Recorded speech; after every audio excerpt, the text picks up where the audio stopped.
Hello मेरे प्यारे बच्चों, कैसे हैं आप सभी? मस्त हैं, स्वस्थ हैं? चलिए, बहुत अच्छी बात है।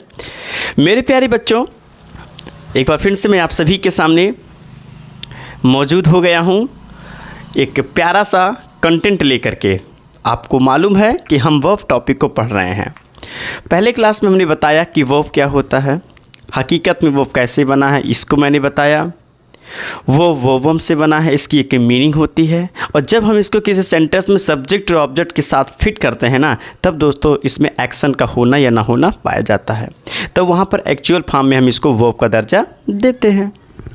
माय फ्रेंड्स, इसके बाद वर्ब के सेकंड लेक्चर में हमने आपको बताया, बहुत ही खूबसूरत तरीके से हमने वर्ब के सेकंड लेक्चर में बताया कि वर्ब के दो हिस्से होते हैं। एक मैंने बताया मेन वर्ब और दूसरा हमने बताया एक्सिलरी वर्ब। तो मेन वर्ब के बारे में दोस्तों हमने पढ़ा, हमने मेन वर्ब के बारे में पढ़ा। हमने कहा था कि अगर मैं इस मेन वर्ब की बात करूं, ध्यान दीजिएगा थोड़ा सा, मैं इसके बारे में डिस्कस बहुत अच्छे तरीके से कर चुका हूं। और मैंने कहा था कि मेन वर्ब उसको कहेंगे, माय डियर, मेन वर्ब उसको कहेंगे जो क्या बताएगा, एक्शन बताएगा। ये बहुत अच्छे तरीके से मैंने इस पर डिस्कस किया था। और इसी मेन वर्ब को हमने दो हिस्सों में पढ़ा बेटा। पहला ट्रांजिटिव वर्ब, या टीवी का मतलब ट्रांजिटिव वर्ब, और दूसरा मैंने पढ़ा इंट्रांजिटिव वर्ब। इसको मैं डिटेल में पढ़ चुका हूँ। जिन भाइयों ने, जिन मित्रों ने और जिन बच्चों ने अभी तक ट्रांजिटिव वर्ब और इंट्रांजिटिव वर्ब वाले लेक्चर को नहीं देखा है, वो हमारे वर्ब के पार्ट सेकंड में जाएं, वहाँ पर उनको इसका डिटेल्ड वीडियो आपको दोस्तों मिल जाएगा। आप वहाँ इसको देखिएगा। ट्रांजिटिव वर्ब और इंट्रांजिटिव से सारी कन्फ्यूजन 100% माय डियर दूर हो जाएगा। किसी सेंटेंस को दिखते ही आप तुरंत बता दोगे कि इसमें आया हुआ वर्ब ट्रांजिटिव है या फिर इंट्रांजिटिव है। दोस्तों इसको मैंने बता दिया था, थोड़ा सा मैं बता देता हूँ कि मैंने पिछले वीडियो में बताया था कि ट्रांजिटिव वर्ब वह वर्ब होता है जो अपने साथ किसको लेकर के चलता है, ऑब्जेक्ट को लेकर के चलता है। और इंट्रांजिटिव वर्ब वह वर्ब होता है माय फ्रेंड्स जो अपने साथ किसी भी कीमत पर ऑब्जेक्ट को लेकर के नहीं चलता है। इस पर दोस्तों मैं डिस्कस बहुत अच्छे से कर चुका हूँ। मैंने बताया था कि कैसे सेंटेंस में जानोगे कि ऑब्जेक्ट है या नहीं है। बहुत सारे बच्चे इसी में कन्फ्यूजन क्रिएट कर देते हैं, जो ऑब्जेक्ट नहीं होता है उसको भी ऑब्जेक्ट बता देंगे। बेटा, यदि ट्रांजिटिव वर्ब और इंट्रांजिटिव वर्ब को अच्छे से आपको आइडेंटिफाई करना है तो सबसे पहले सेंटेंस में ऑब्जेक्ट कौन है, ऑब्जेक्ट हकीकत में होता क्या है, इसके बारे में आपको बहुत खूबसूरत तरीके से सीखना होगा। और यदि इन सारे चीज़ों का कन्फ्यूजन दूर करना चाहते हैं तो आप चाहिए वर्ब के पार्ट सेकंड को आप देखिए, सारा कन्फ्यूजन आपका दूर हो जाएगा। तो दोस्तों हमने मेन वर्ब के बारे में डिस्कस कर लिया है, और मेन वर्ब एक्शन बताने वाला वर्ड होता है। इसको हमने दो हिस्सों में पढ़ लिया है। एक मैंने बताया है ट्रांजिटिव वर्ब और दूसरा हमने बताया है इंट्रांजिटिव वर्ब माय डियर। अब एक चीज़ आपको बता देता हूँ टेस्टर मेरा, कि मैंने इसके बारे में पढ़ लिया। इसका डिटेल वीडियो जाएंगे, आपको तुरंत प्ले स्टोर में जाएंगे, प्लेलिस्ट में जाएंगे, आपको आराम से इसका लेक्चर आपको दोस्तों मिल जाएगा। चलिए आज वर्ब का सेकंड एरिया हम कवर करेंगे, जो हम जानते हैं एक्सिलरी वर्ब के नाम से। मैंने कहा था ना कि वर्ब के दो हिस्से होते हैं। पहला मेन वर्ब जिसको मैं पढ़ चुका हूँ। आज वर्ब के बारे में हमको जो पढ़ना है दोस्तों वो है हमारा एक्सिलरी वर्ब। जी हाँ, ध्यान दीजिएगा।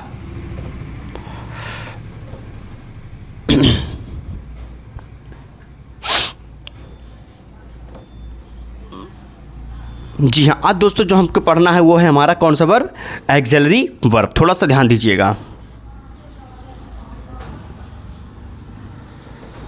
जी हाँ, एक्सिलरी वर्ब। दोस्तों एक्सिलरी वर्ब क्या होता है इसके बारे में हम अच्छे से सीखेंगे। बहुत ही प्यारा टॉपिक। मेन वर्ब हमने पढ़ा, एक्सिलरी वर्ब में थोड़ा बहुत डिस्कस हमने किया था, लेकिन आज इसको डिटेल में पढ़ेंगे। सबसे पहले हम आपको ये बता देना चाहता हूं दोस्तों कि अगर मैं इस एक्सिलरी वर्ब की बात करूं, जी हाँ, यदि मैं इस एक्सिलरी वर्ब की बात करूं बेटा, तो एक चीज़ ध्यान दीजिएगा, एक्सिलरी वर्ब को हम सेकंड नाम के रूप में जानते हैं हेल्पिंग वर्ब के नाम से। मतलब कहने का ये कि इसी एक्सिलरी वर्ब को दोस्तों हम एक और नाम से जानते हैं, जिसको हम क्या कहेंगे, हेल्पिंग वर्ब। क्या कहेंगे दोस्तों, हेल्पिंग वर्ब कहेंगे।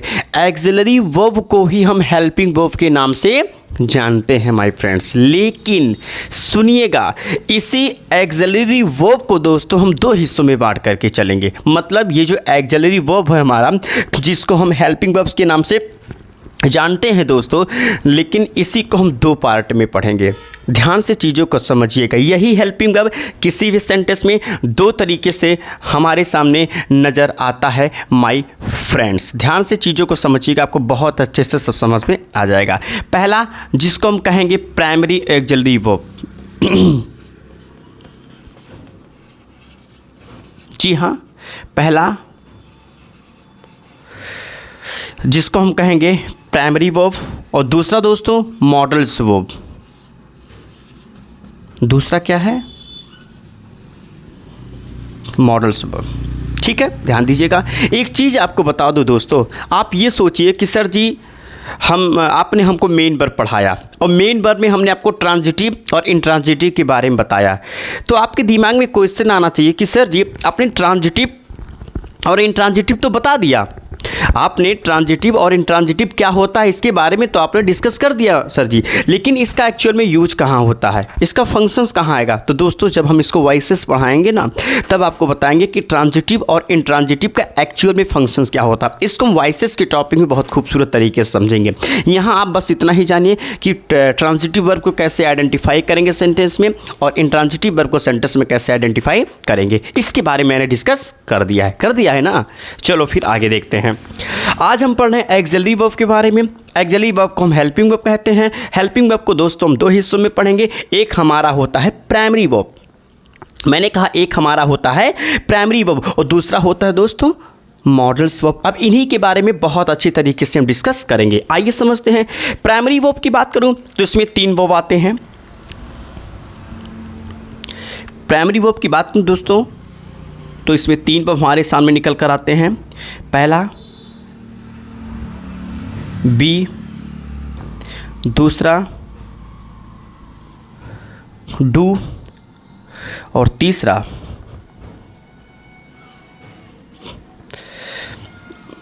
तीसरे की बात करूं, एक मिनट,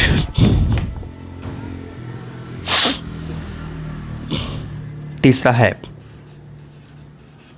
जी हाँ तीसरा क्या होगा दोस्तों, है। थोड़ा सा सोचिएगा। मैंने कहा कि ये जो प्राइमरी वर्ब है दोस्तों, इसके तीन हिस्से होते हैं। पहला बी, पहला बी, दूसरा डू, तीसरा है। मैं आपको बताऊंगा कि आखिर इसको प्राइमरी वर्ब क्यों बोला गया। बहुत अच्छे तरीके से अभी समझाऊंगा, आपकी सारी चीज़ें आपको बहुत बेहतर तरीके से समझ में आ जाएगी। चलिए, मैंने कहा इनको प्राइमरी वर्ब क्यों बोला गया, आपको बहुत अच्छे समझ में आ जाएगा। मॉडल्स वर्ब की बात करूं तो इनके भी दो हिस्से होते हैं। एक होता है हमारा प्योर मॉडल्स वर्ब और दूसरा होता है डिफेक्टिव या सेमी मॉडल वर्ब। मैं काम करता हूं, मैं इसको राइट कर देता हूं। ये मॉडल वर्ब के दो हिस्से होंगे माय फ्रेंड्स। पहला प्योर मॉडल वर्ब, जी हाँ मैंने कहा पहला जो दोस्तों होता है जिसको हम कहेंगे प्योर मॉडल वर्ब, ठीक, और दूसरा जिसको कहेंगे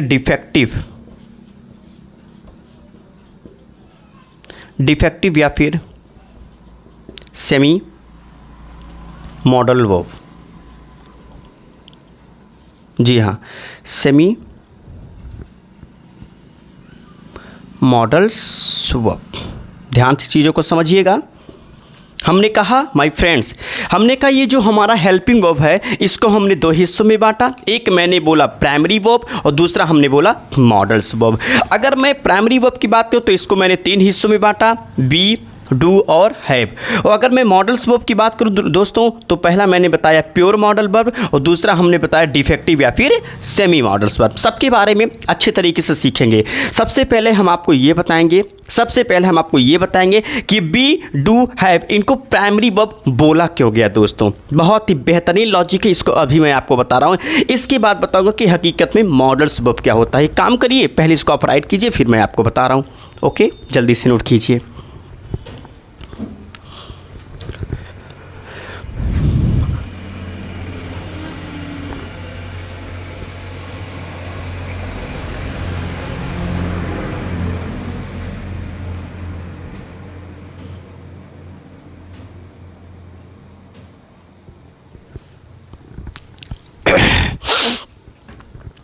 नोट कर चुके होंगे, पॉज करके नोट कर सकते हैं आप इसको। चलिए ध्यान दीजिए।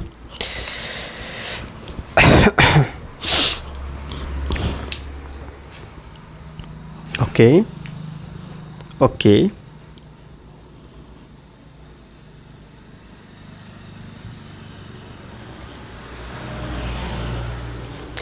राइट कर चुके होंगे फ्रेंड्स।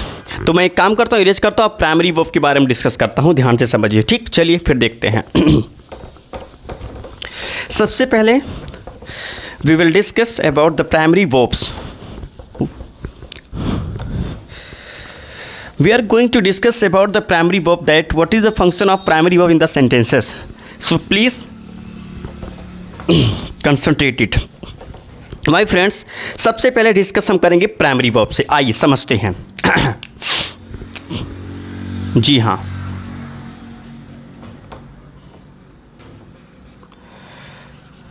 जी हाँ, सबसे पहले डिस्कस दोस्तों हम करेंगे प्राइमरी वर्ब पे।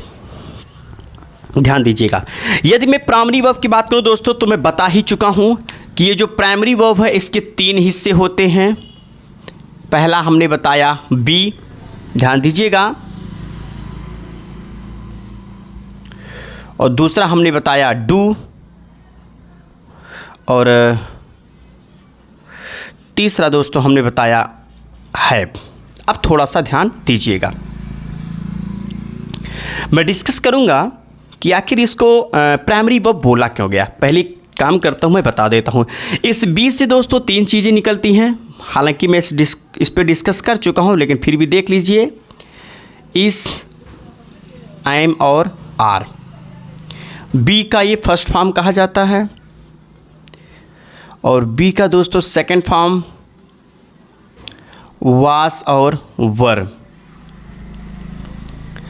और इसका थर्ड फॉर्म दोस्तों होता है बीन। ठीक, ओके।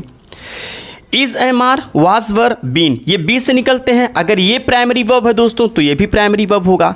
डू की बात करूं तो यहां से भी 3 चीज़ें हमारे सामने निकल कर के आती हैं। जी हाँ, यहां से 3 चीज़ें हमारे सामने निकल कर आती हैं दोस्तों, डू, डज और डिड। डू, डज और डिड। और यदि मैं इस हैव की बात करूं, यदि इस हैव की बात करूं तो हैव में भी 3 चीज़ें निकल कर के आएंगी, हैव, हैज, हैज और हैड। ध्यान दीजिएगा, मैं आपको बताऊंगा कि आखिर इनको प्राइमरी वर्ब बोला क्यों गया। जी हाँ, सुनिए दोस्तों, सबसे पहले मैं आपको ये बताऊंगा कि इनको प्राइमरी वर्ब बोला क्यों गया। तो इसका बहुत सिंपल सा लॉजिक है। सिंपल सा लॉजिक क्या है उसको पहले समझिए। सिंपल सा लॉजिक कहने का मतलब ये है दोस्तों, मैं एक अंतर बताता हूँ, ध्यान दीजिएगा। मैं यहाँ राइट कर देता हूँ। जैसे मैंने कहा,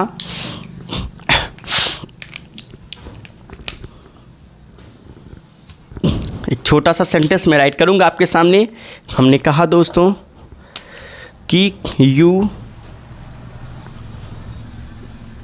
आर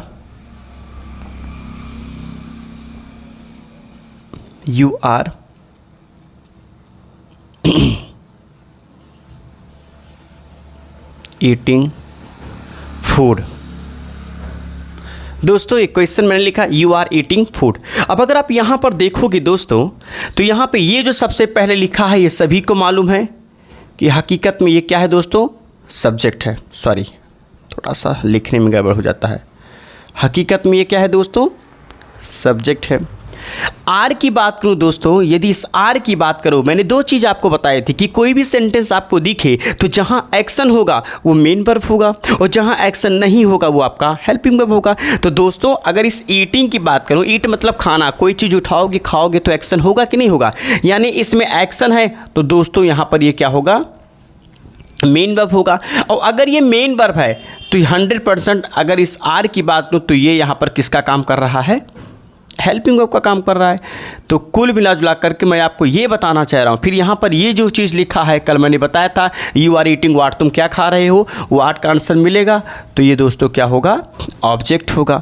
इसका मतलब यदि मैं इस सेंटेंस के देखूँ तो इसमें जो आर यूज हुआ है ये किसके रूप में यूज हुआ है दोस्तों, हेल्पिंग वर्ब से। और एक चीज़ बता दूँ कि ये तीनों ध्यान से सुनिएगा, मैं बात अगर बेटा बी की करूं या डू की करूं या हैव की करूं, ये किसी भी सेंटेंस में दो तरीके से यूज हो सकते हैं। ध्यान दीजिएगा, मैं जो बता रहा हूं उस चीज़ को समझिए। मैंने कहा बी की बात करूं या डू की बात करूं या हैव, मैं इन तीनों की बात करूं, ध्यान दीजिएगा, मैं इन तीनों की बात करूं दोस्तों, तो ये सेंटेंस में दो तरीके से काम करते हैं। एक काम करेंगे हेल्पिंग वर्ब और एक काम करेंगे मेन वर्ब। कहने का मतलब कि बी, डू और हैव को प्राइमरी वर्ब बोला क्यों गया, तो बी, डू, हैव को प्राइमरी वर्ब इसलिए बोला गया दोस्तों क्योंकि बी से निकलने वाले जितने वर्ब हैं, डू से निकलने वाले जितने वर्ब हैं या हैव से निकलने वाले जितने वर्ब हैं, ये तीनों की तीनों वर्ब्स दोस्तों किसी भी सेंटेंस में हेल्पिंग वर्ब का भी काम करते हैं और मेन वर्ब का भी काम करते हैं। अब आप सोचो कि सर जी मेन वर्ब का काम करेंगे तो उसमें एक्शन हो जाएगा, बिल्कुल हो जाएगा बेटा। आप उसको समझिए, उसके मीनिंग के तहत आप उसमें एक्शन जनरेट कर सकते हो। मैंने कहा यदि सेंटेंस में चूंकि बी की बात करूं, डू की बात करूं या हैव की बात करूं, या किसी भी सेंटेंस में हेल्पिंग वर्ब का भी काम करेंगे और मेन वर्ब का भी काम करेंगे माय डियर। तो इतना आप समझ लीजिएगा। लेकिन अगर ये सेंटेंस में मेन वर्ब का काम करते हैं तो वहाँ पर उनका फंक्शन लिंकिंग वर्ब के रूप में हो जाएगा दोस्तों। आप लिंकिंग वर्ब के बारे में जानते हैं ना, उसको अभी मैं आपको बता देता हूँ। इसी एक्सिलरी वर्ब से हमारे सामने एक वर्ब निकलेगा, यानी हम यूँ कह सकते हैं कि यही प्राइमरी वर्ब, यही अगर मैं इस प्राइमरी वर्ब की बात करूँ दोस्तों तो यही प्राइमरी वर्ब एक और वर्ब की उत्पत्ति करता है जिसको दोस्तों हम क्या कहेंगे, जी हाँ, जिसको क्या कहेंगे, लिंकिंग वर्ब कहेंगे दोस्तों। इसीलिए तो मैं इसको बता रहा हूं प्राइमरी वर्ब इसको क्यों बोला गया, क्योंकि ये तीनों ऐसी वर्ब हैं जो किसी भी सेंटेंस में हेल्पिंग वर्ब का काम कर सकते हैं और मेन वर्ब का काम कर सकते हैं। अभी सेकंड टर्म में मैंने लिखा था मॉडल्स वर्ब। मॉडल्स वर्ब को प्राइमरी वर्ब नहीं बोला गया क्योंकि वो किसी भी सेंटेंस में सिर्फ हेल्पिंग वर्ब का काम करेंगे। ऐसे वर्ब जो हेल्पिंग वर्ब, ध्यान से सुनिएगा, ऐसे वर्ब जो हेल्पिंग वर्ब और मेन वर्ब दोनों का काम करें दोस्तों तो उस वर्ब को हम क्या बोलेंगे, प्राइमरी वर्ब बोलेंगे।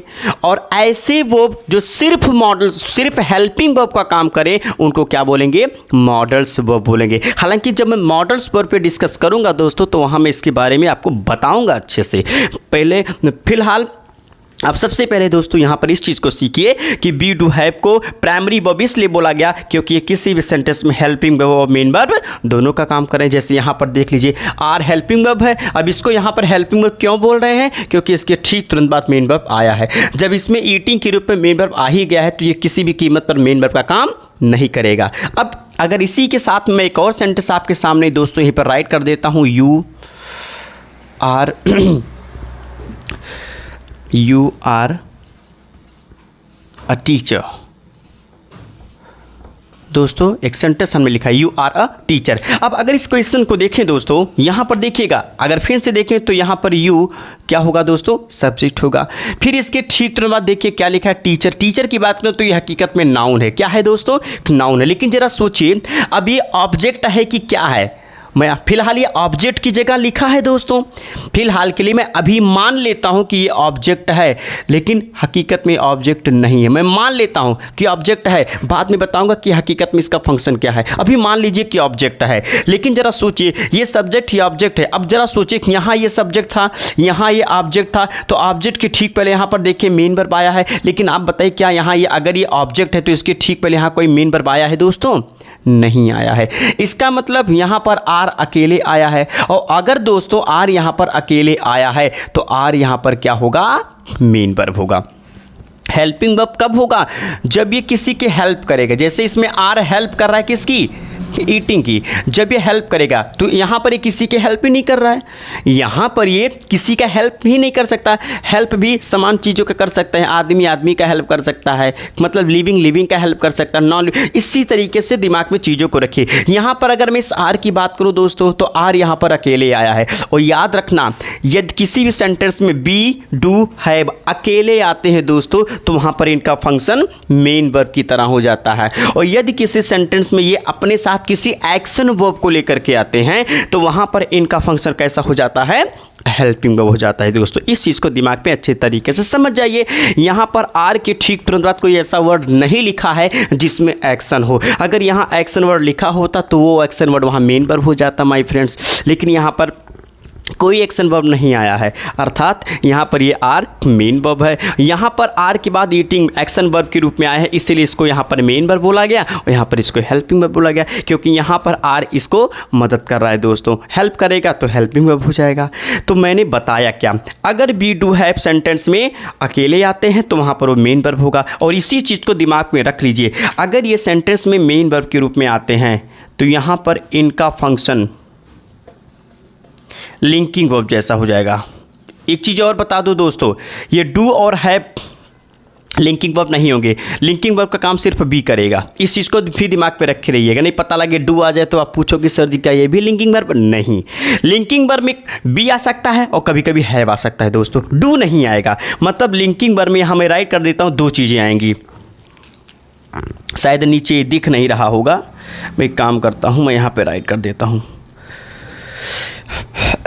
ऊपर लिख देता हूं।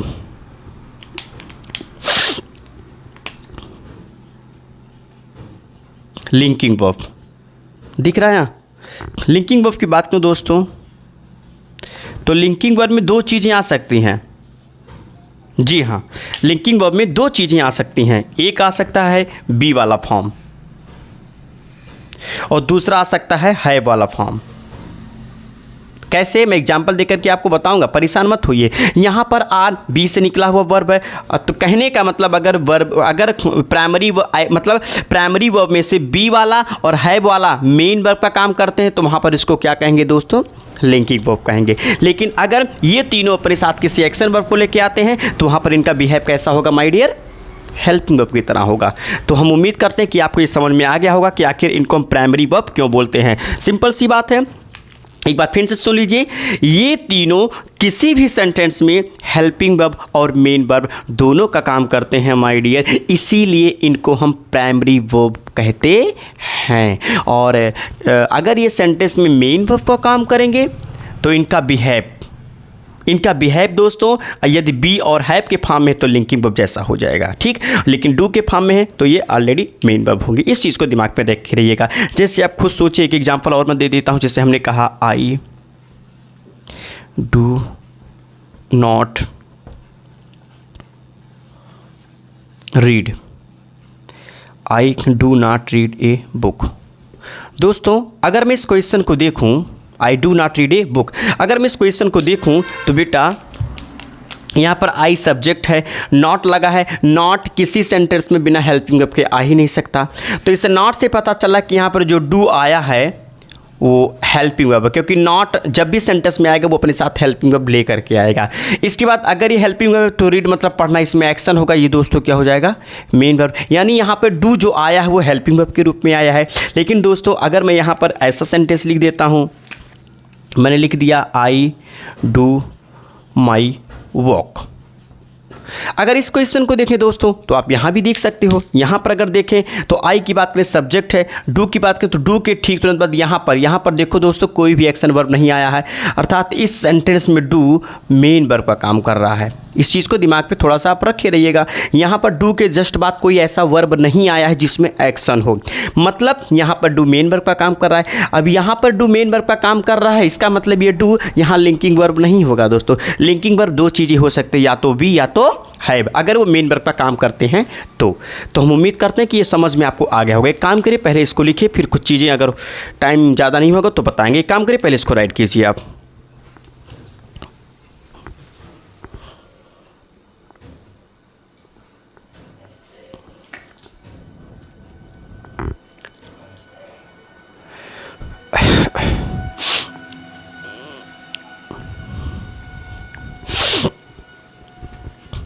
तो दोस्तों हमें लगता है कि आपको अच्छे समझ में आ गया होगा।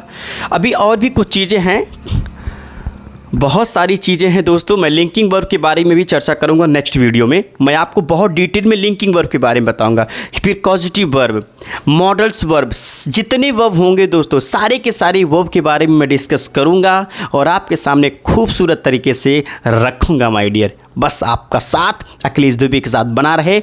100% बहुत खूबसूरत कॉन्सेप्ट मैं आपके सामने लेकर के आता रहूँगा मेरे प्यारे दोस्तों। चलिए आज का लेक्चर हम यहीं पर ख़त्म करते हैं दोस्तों। इसको एक बार अच्छे से रिवाइज कर लीजिएगा, इसका नोट्स अच्छे से बना लेना मेरे प्यारे फ्रेंड, ताकि आपको समस्या ना हो। इसमें कुछ कन्फ्यूजन आपके दिमाग में होगा तो मेरे कमेंट बॉक्स में कमेंट करके बताइएगा कि सर ये है, ये कैसे समस्या हो रहा है, तो उसको मैं वीडियो के माध्यम से लेक्चर में उसका डिस्कस में ज़रूर आपके सामने रखूंगा मेरे प्यारे फ्रेंड्स। आप परेशान मत होइएगा, जो भी कन्फ्यूजन होगा मैं आपके साथ मिल करके दूर करूंगा माय डियर फ्रेंड्स। तो एक काम करिए, इसको नोट कर लीजिएगा, इसका नोट्स बना लीजिएगा, फिर मैं मिलूंगा। फिलहाल मेरा आज का इंटेंशन यही था कि मैं आपको बताऊं कि इन तीनों को बेटा प्राइमरी वर्ब क्यों कहा गया। तो सिंपल सी बात मैंने आपको बता दिया कि इन तीनों को प्राइमरी वर्ब इसलिए बोला गया क्योंकि ये किसी भी सेंटेंस में हेल्पिंग वर्ब और मेन वर्ब दोनों का काम कर सकते हैं। इन तीनों में से बी और हैव यदि